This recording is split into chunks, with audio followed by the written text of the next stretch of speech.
यहाँ वर्णन मिलता है, शंकर जी ने कहा क्या खाओगे? तो जो राम खाएंगे उनका जो जूठा बच जाएगा वो मैं खा लिया जाऊंगा, और यथाविधि भगवान का सिक्त प्रसाद मिलेगा, जीवन मंगलमय हो जाएगा। भगवान का जूठा जो बचेगा मैं पान करूंगा और भगवान की सिक्त प्रसादी मिलेगी, मेरा जीवन मंगलमय हो जाएगा। मैं यही चाहता हूँ।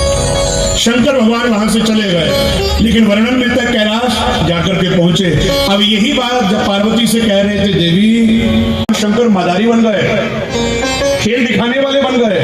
क्यों बने? क्योंकि उसका कारण शंकर जी ने कहा यही एक ऐसा कार्य है जिसमें मुझे ज्यादा व्यवस्थाएं नहीं करनी पड़ेगी। भाई आधे से ज्यादा सामान तो मेरे पास है ही है। गले में मुंडों की माला है, ये तब सर्व गले में है, पास में डमरू भी है, अन्य अन्य बड़े सारे जो भी इत्यादि प्रकार के नियोजन हैं, उनके माध्यम से अच्छा खेल दिखाएंगे। और अगर इस खेल के माध्यम से अगर अंदर एंट्री मिल गई तो बालक का दर्शन भी हो जाएगा। या यशोदा अपने बच्चे को लेकर के अगर खिड़की से झांकेगी तो स्वाभाविक उस बालक का दर्शन हो जाएगा। दूर से ही राम जी का दर्शन करके मुझे बड़ी बड़ी प्रसन्नता की अनुभूति होगी। ठीक है, स्वीकार हो। काकभूषुंडी और शंकर भगवान ने भेष बदल लिया। अच्छा, मदारी का रूप धारण करके भगवान शंकर ने यथाविधि वहां पर अपना आसन लगाया और उधर काकभूषुंडी आवाज लगाने लगे, भाई जादूगर आया है, कोई जादू देखना चाहते हैं जल्दी आकर के इकट्ठा होने लगे, जादू शुरू होने वाला है, जादू शुरू होने वाला है। अयोध्या के बड़े सारे लोग भागे भागे आने लगे। शंकर जी ने डमरू बजाया और जैसे ही शंकर जी ने डमरू बजाया तब तक वर्णन मिलता है राम जी ने सोचा, अच्छा मेरा दर्शन करने आए, कितने चालाक हैं ये। कौशल्या मैया मुझे लेकर के खिड़की से झांकेगी और मुझे भगवान का दर्शन हो जाएगा, लेकिन प्रभु आप मेरा दर्शन कर रहे हो। आपको जितनी उत्सुकता है उससे ज्यादा उत्सुकता मुझे है।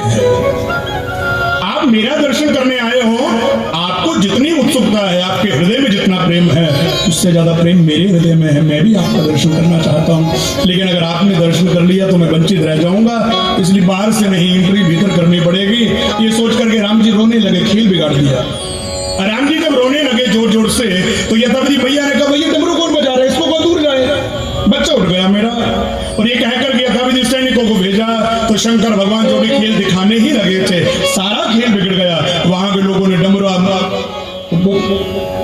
मृगशाला इत्यादि जो कुछ भी था वो वहां से उठा करके शंकर भगवान को काकभूषुंडी के साथ यथाविधि अयोध्या की गलियारों से बड़ा दूर जाकर के भेज दिया। दूर जाकर के छोड़ करके दोबारा मत आना। आज ऐसे छोड़ दिया, कल को दंडित किया जाएगा, जेल भी हो सकती है। और यथाविधि वहां से भगा दिया गया। शंकर भगवान काकभूषुंडी को लेकर के सरयू किनारे बैठे हैं। काकभूषुंडी ने कहा, प्रभु खेल बिगड़ गया।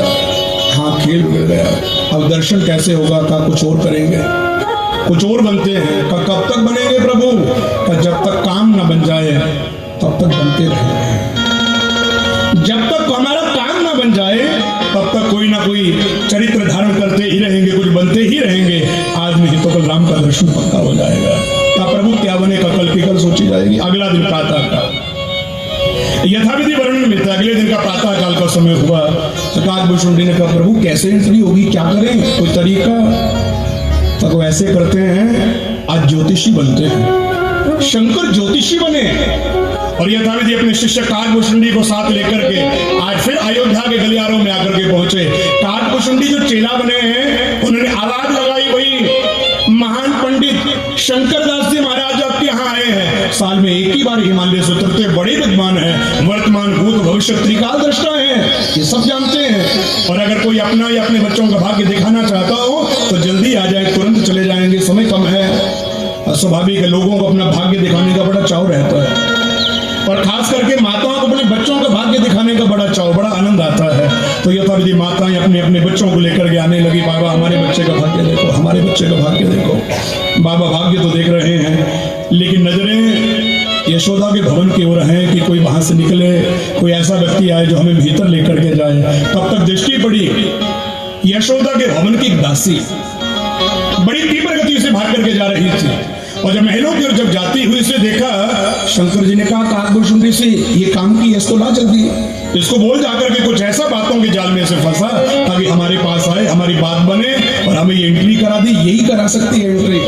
काकभूषुंडी भागे भागे गए, भैया कहाँ जा रही है? ज्योतिषी आए तेरे यहाँ, बड़े विद्वान हैं, ऐसे ज्योतिषी बार बार नहीं आते धाम में, आज आए हैं, अपना या अपने बच्चों का भाग्य दिखा ले। उसने कहा, मुझे विलंब हो रहा है, मैं तो स्वाभाविक है, कौशल्या के महल में काम करती हूँ। आज भागी भागी इसलिए जा रही हूँ क्योंकि विलंब हो गया, जल्दी पहुंचना पड़ेगा, रानी दंडित करेगी। काकभूषुंडी ने कहा भैया दंड बाद में मिलेगा, ये ऐसे महात्मा ये समागम बार बार नहीं लगते, आज आकर के कुंडली दिखा ले, 10 मिनट लेट हो गई डांट पड़ेगी, 4 डांट और खा लेना। भैया ने सोचा बात तो ठीक है। ये दासी यथाविधि वर्णन मिलता है। काकभूषुंडी की बात मानी और आकर के अपने शिष्य को घर से लेकर के आए, अपने बालक को लेकर के आई और आकर के भोले बाबा के पास बैठी, बाबा मेरे बच्चों का हाथ देखो, भाग्य बताओ। शंकर जी ने भाग्य बताया, बड़ी सारी भूरी भूरी प्रशंसा करी है और जब भाग्य दिखा दिया यथाविधि सब कुछ पूर्ण हो गया। भैया ने कहा बाबा क्या दक्षिणा दूं? आपने मेरे बच्चे का भाग्य देखा और बड़ा अच्छा भाग्य देखा, बड़ा अच्छा, सब कुछ सत्य ही बताया। प्रणाम करके कहा क्या सेवा कर सकती हूँ, दक्षिणा क्या होगी आपकी? बोले बाबा ने कहा भैया तुमसे क्या लेना, तुमसे क्या दक्षिणा लें, तुम्हें जहां से दक्षिणा मिलती है बस वहां व्यवस्था बना दे हमारी, जहां से तुम्हें मिलता है हमें भी थोड़ा मिल जाए ताकि घर का गुजारा अच्छा चल पड़े। दासी ने कहा बाबा एंट्री ऐसे नहीं हो सकती, ये भवन है और ये राजघराना है, राजघराने में ऐसे हर कोई भीतर नहीं जा सकता। लेकिन शंकर जी ने कहा देवी तुम सब कुछ कर सकती हो, तुम्हारे हाथ में सब कुछ है, तुम सब कुछ कर सकती हो, और अगर ऐसी बात बन जाए तो हमारी बात बना दे, एंट्री हो जाए। कौशल्या के यहाँ जब भीतर जाएंगे तो कौशल्या बड़ा धन धन्य देगी, कई वर्षों का गुजारा हो जाएगा। तो दासी ने कहा तो आपको थोड़ा इंतजार करना पड़ेगा, मैं कोशिश करती हूँ। यह कहकर के दासी भीतर गई और भीतर जब जाकर के पहुंचे, अच्छा कौशल्या ने पूछा विलंब क्यों हो गया, इतना लेट हो गई, जल्दी आना था। तो उसने कहा बहन वो ना बाहर कोई महात्मा आए हैं, बड़े पंडित बड़े विद्वान हैं, वो सबके हाथ देख रहे थे, कुंडली देख रहे थे, मेरा भी मन हुआ बच्चा बीमार रहता है बड़े दिन से, तो मैंने सोचा उसकी कुंडली दिखा लूं। मैंने बच्चे की कुंडली दिखाई, बड़ा बहुत बढ़िया ज्योतिषी है, अरे उसने तो वो बता दिया जो आज तक मैंने विचार किसी से साझा नहीं किए थे, वर्तमान भूत भविष्य त्रिकाल दृष्टा है, वो सब कुछ जानने वाले हैं। और मैया उससे जो मैंने जाना, उसने मुझे जो उपाय बताए, मुझे लगता है मेरी और मेरे बच्चों की जिंदगी अब संवरने वाली है। कौशल्या ने कहा अगर ऐसा ज्योतिषी है तो फिर मैं भी अपने बच्चों का भाग्य दिखा लूं, मेरे बच्चों का भाग्य भी देख देगा। हाँ मैया देख तो देगा, खा तो बुला ला उसे। दासी प्रसन्न हुई, भागे भागे गए, बाबा काम हो गया, चलो रानी ने बुलाया है, बड़े भाग्य की बात है। आज यथाविधि भगवान शंकर काकभूषुंडी को संग लेकर के महल में प्रवेश हो गए, लेकिन जैसे भवन में प्रवेश करने लगे दासी ने रोक दिया, ठहरो, 2 नहीं जा सकते, 1 जा सकता है। राजा का महल है, कोई ऐसा थोड़ी कोई भी आया कोई भी भीतर चला गया, 1 की इजाजत है, 1 ही जा सकता है। अस्वाभाविक दोनों में से भाई चयन कर लो कौन जाएगा। तो शंकर जी ने कहा देख दासी जरूरत तो मेरी है, क्योंकि हाथ तो मैं देखूंगा और स्वाभाविक है हाथ मैं देखूंगा तो मैं भीतर जाऊं और मैं कुंडली देख लूंगा, तब तक ये बच्चा बाहर बैठा रहेगा, ये एक चने पूरी खाएगा, आनंद लेगा, बच्चों को खाने पीने को दो कुछ, ये प्रसन्न रहते हैं। काकभूषुंडी ने कहा बारे प्रभु अपनी बात बन गई तो मेरी बात बिगाड़ रहे हो, अपने आप दर्शन कर लोगे, मुझे नहीं कराओगे।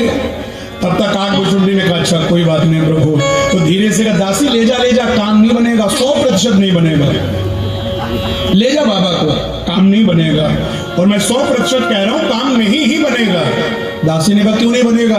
तो बाबा बूढ़े हो गए हैं, बाबा बूढ़े हो गए हैं और स्वाभाविक इनको दिखता नहीं है, रेखाएं तो मैं ही देखता हूं, रेखाएं तो मैं ही देखता हूं और मैं रेखाएं देख करके बताता हूं तब जाकर के फलित होता है। वैसे इन्होंने मुझे सब कुछ बता दिया है। तो शंकर जी ने मन में सोचा रही ये तो बात बिगाड़ रहा है। काकभूषुंडी ने कहा वो पूरा खेल बिगाड़ दूंगा, अगर बीच में कुछ बोले तो खेल बिगड़ जाएगा, कि बीच में कुछ कहे तो। शंकर मौन रहे। तो दासी ने कहा जब तुम हाथ देख ही लेते हो, जब तुम्हें रेखाएं देखने आती ही हैं, तो फिर बाबा को क्यों ले जाए, फिर तुम्हें ले चलती हूँ। तो उसने कहा हाँ भैया वैसे भी बाबा बूढ़े हो गए हैं, इन्होंने पूरा ज्ञान दे दिया मुझे, इनको जो आता था आज तक का जितना ज्ञान था वो सारा ज्ञान मुझे दे दिया है, बढ़िया हाथ देखता हूँ। हालांकि बाबा को भी पता नहीं लगता होगा इतना। तो अगर तुम्हारे पास इतना ज्ञान है तो बाबा बाहर बैठेंगे। हाँ हाँ बैठेंगे, वैसे महात्मा माला लेंगे, हाथ में जपेंगे और बुढ़ापे में माला ही सहारा है। शंकर जी ने कहा बारे तुम्हारा काम बन गया, मुझे बिगाड़ रहे, गुरु के साथ खेल। अच्छा आपको भी चिंतन करना, गुरु गुरु होता है। तो शंकर जी ने कहा मैया बात बनता हो तो बना ले, इससे काम नहीं बनेगा। मुझे पता था मेरा चेला ऐसा निकलेगा, इसलिए मैंने इसे रेखाएं देखना बताई हैं। उन रेखाओं का फल क्या है वो मैं ही जानता हूं।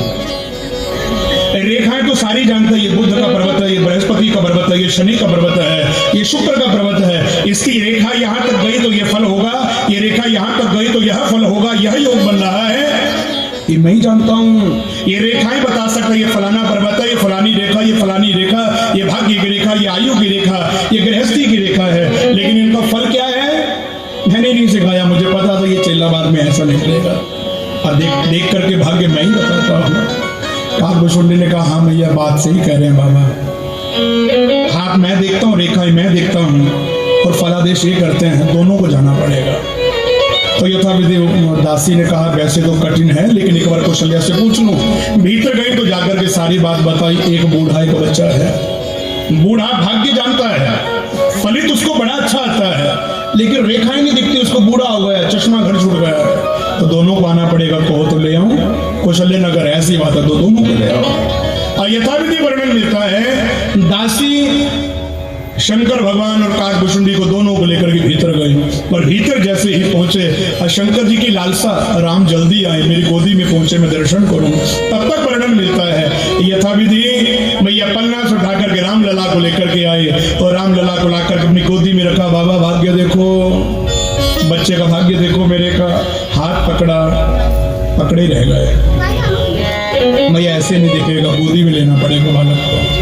बालक को लेकर के अपनी गोदी में धारण किया। अब बालक का मुख दर्शन करके भोले बाबा की अखंड समाधि लग गई, भाव विभल हो गए। यथाविधि दर्शन तो हुआ, भाव विभल हो गए, यानी अखंड समाधि लग गई। और बड़ा समय जब समाधि में हो गया तो कौशल्या ने कहा दासी ये बाबा पहले भी ऐसे ही करते कि अभी ऐसा हुआ? भाई इतनी देर लगाता है हाथ देखने में? कमैया लगता है रेखाएं बड़ी गंभीर होंगी तो थोड़ा टाइम तो लगता ही होगा। राम जी ने सोचा बाबा क्या कर रहे हो? अरे मैया को अगर शक हो गया तो मैया यहाँ से भी भगा देगी, काम आज भी नहीं हो पाएगा। तो भगवान को कौतुक सूझा और भगवान राम जी ने कौतुक बस क्या किया, शंकर जी की दाढ़ी पकड़ी तो दाढ़ी को खींच डाला। जैसे दाढ़ी खींची होश आई है, समाधि खुली है और जैसे ही मुखकमल का दर्शन किया, भाव विभल है। उधर काकभुसुंडी चरणों की ओर बैठे हुए भगवान के चरणों को पखार रहे, निहार रहे हैं। मैया ने कहा बाबा भाग्य बताओ बच्चे का। मैया एक बात बताऊं? हाँ कहो। तो सच्ची सच्ची बताना, जब तेरे बेटे का जन्म हुआ था तो तेरा बेटा ऐसा नहीं था। बिल्कुल सत्य बताना, मेरे साथ छुपाना मत कुछ भी। मैं जो कहूंगा सत्य ही कहूंगा। और मुझे यह दिख रहा है तेरे बच्चे का जब जन्म हुआ था तो तेरा बच्चा ऐसा नहीं था, 4 भुजा वाला था। बोल सही है कि नहीं है? कौशल्या ने कहा ये बात तो मैंने आज तक किसी को नहीं बताई, ये बात तो मेरे अलावा कोई दूसरा जानता ही नहीं है। मन में सोचा बाबा बड़ा ज्योतिषी है। प्रार्थना करके कहा बाबा बिल्कुल सही कह रहे हो, ऐसा ही था। जन्मते मेरे बालक के 4 हाथ थे लेकिन बाद में 2 भुजा वाला हो गया था। हाँ भैया बिल्कुल ऐसे इसके लक्षण हैं। उसके बाद व्याख्या करते हुए कहा तेरा बालक स्कूल का दीपक होगा, राज्य की गरिमा को बनाने वाला होगा, वैभव इससे ही बढ़ेगा, राष्ट्र में तुम्हारा बेटा सराहा जाएगा। और मैया तुम्हारे बेटे के जीवन में यात्राएं बड़ी लिखी हैं, लेकिन ये नहीं कहा कि वो यात्रा कैसी है, क्योंकि काकभुसुंडी ने कब को मत बताना कि वनवास भी है। और अगर मैया को वनवास के बारे में पता चल गया तो ये कुछ वर्षों की जिंदगी जो मैया अपने बच्चों के साथ सुख से जीने वाली है, उन खुशियों को ग्रहण लग जाएगा। अच्छा ध्यान देना, इसलिए काकभुसुंडी ने मना कर दिया, मत बताना कि ऐसा कुछ होने वाला है। सच्चिदानंद भगवान ने की अभी रेखा तो नहीं लग पड़े देखने कैसी यात्रा वाली रेखा है।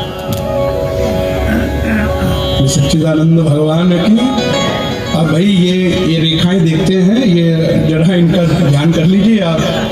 और जब यहाँ से फ्री होंगे तो घेर लेंगे सारे। अब आपको जानते हैं सारे कि आप रेखाएं देखते हैं। अरे वाह, अब तो आज नहीं पहुंचेगा।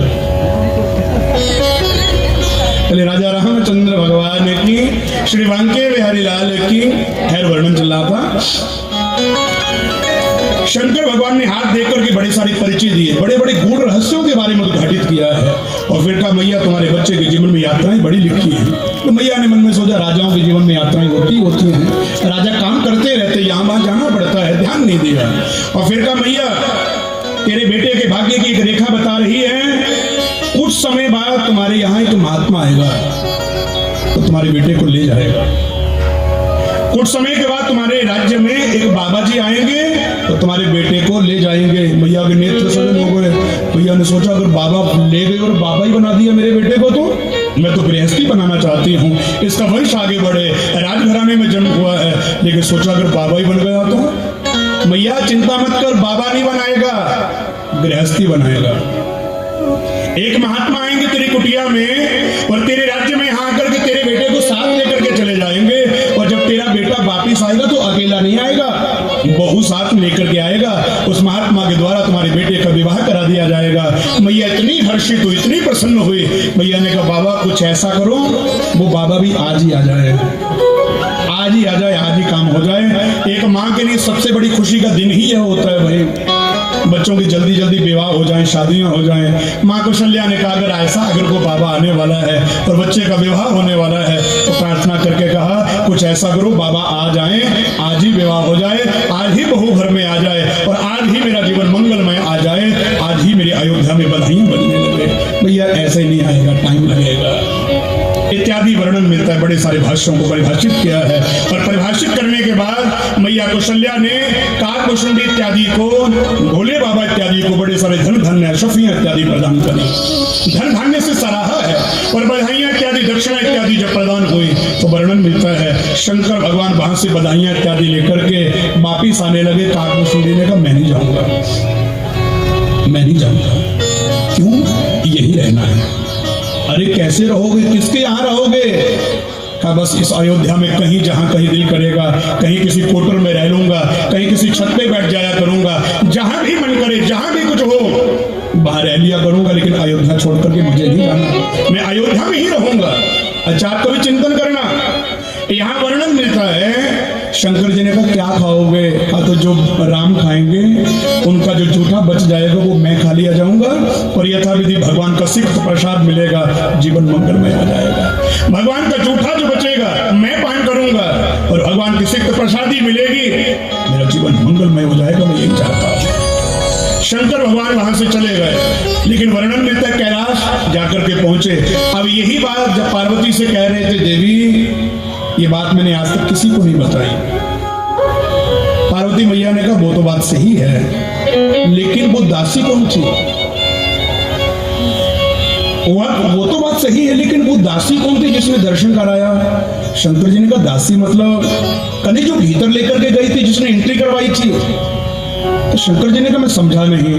तो पार्वती भैया ने हाथ जोड़ करके प्रार्थना करके कहा प्रभु क्षमा करना, लेकिन जिस दासी ने आपको एंट्री कराई थी मैं ही थी। मुझे जब पता चला कि आपको दर्शन में बाधा पड़ रही है, विघ्न पड़ रहा है, दर्शन नहीं हो पा रहा, तो मैं उस समय दासी को रूप धारण करके आई और कौशल्या की दासी बन करके मैंने ही ऐसी व्यवस्था करी कि आपकी एंट्री हो जाए, आपको राम दर्शन हो जाए।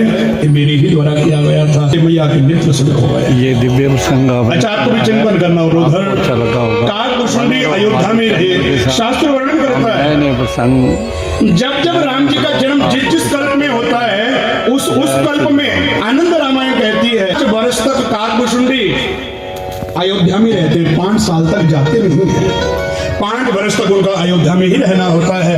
एक ऋषि कंबन की रामायण में यानी श्री इरावतारम में वर्णन मिलता है। भाई इस वर्णन को बड़ी गंभीरता के माध्यम से अगर समझे तो वर्णन यह भी मिलता है जिस समय भगवान राम जी अपने अयोध्या में बैठ करके आंगन में बैठ करके भोजन पाते थे, उनसे जो जूठा बचता था सिक्त प्रसादी का विधि गुरु जी ये काकभूषुंडी जी महाराज अपने जीवन का यापन कर रहे थे। लेकिन एक दिन